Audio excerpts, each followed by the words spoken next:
I am not a mother. What I am is a gay man, partnered for 17 years, legally married for 1.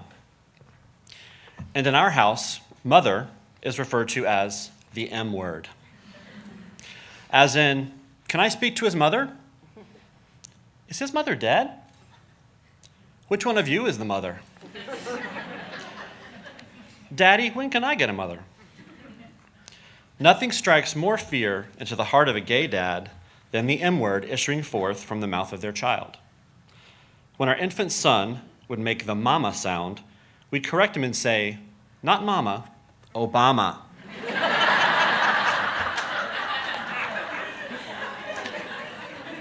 But I'll bet you're wondering, who is his mother?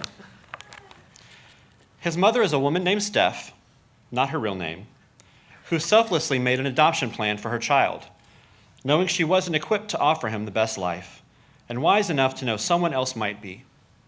She's our fairy birth mother, granting a wish we could never fulfill ourselves.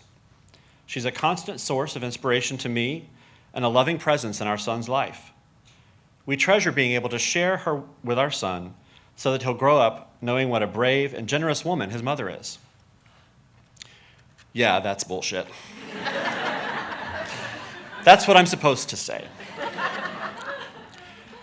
As we started our journey to becoming dads, we read and heard a lot about open adoptions. Nearly every article spoke of a courageous birth mother and the importance of raising your children to know and appreciate them. Stories of adoptive parents having birth mom over for Thanksgiving dinner, parents sending their child on long walks with their bio moms, creating opportunities for them to bond and ask questions and find comfort in knowing from whence they came. Some even treated as full-fledged members of the family. But reading all this heartwarming wonderfulness left a knot in my stomach. This was not in my plan. I didn't want to spend years and years and thousands upon thousands of dollars, not to mention a lifetime of dreaming of being a dad, to then have to share my child with someone else, and someone with questionable parenting skills at that. In actuality, my son's mother is a woman named Steph, still not her real name. When we met her, she lived in a dilapidated trailer that reeked of cigarettes, as well as several cats and ferrets. Frayed electrical wires jutted from the walls. The stove looked like a bomb had been detonated on it. Clothes and toys and dirty dishes were piled like anthills throughout. And it was depressingly darkly lit.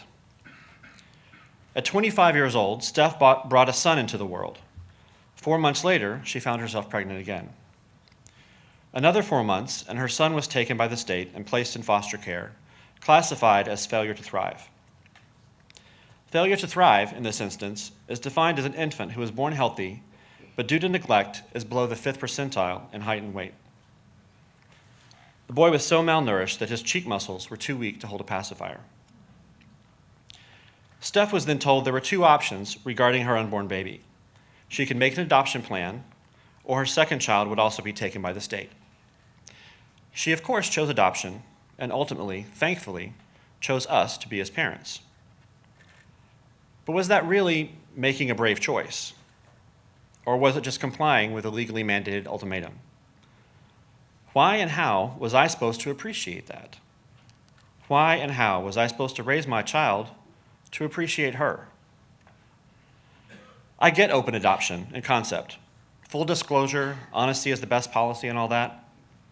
Family secrets can be devastating because they always get discovered anyway.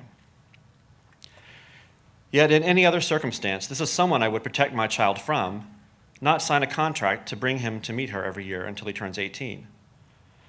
And yet we long to be fathers, and we love this child from the moment we met him. And all our research and experts and attorneys and social workers said open adoption was best. So we made that promise, to annually travel cross-country so our little boy could spend some time with a woman who gave birth to him. How do I reconcile these conflicting feelings? How do I find a way to show gratitude to a person I struggle not to resent? I do it because I have to, if I want to be a good father, and because it's my son's story, not mine. I will keep my judgment and my fear, my resentment and my insecurity from my son, instead hashing and laying it all out with my husband, my therapist, you fine folks. My son's story is that he has two parents, a daddy and a papa, and he also has a birth mother, an imperfect, struggling, human birth mother.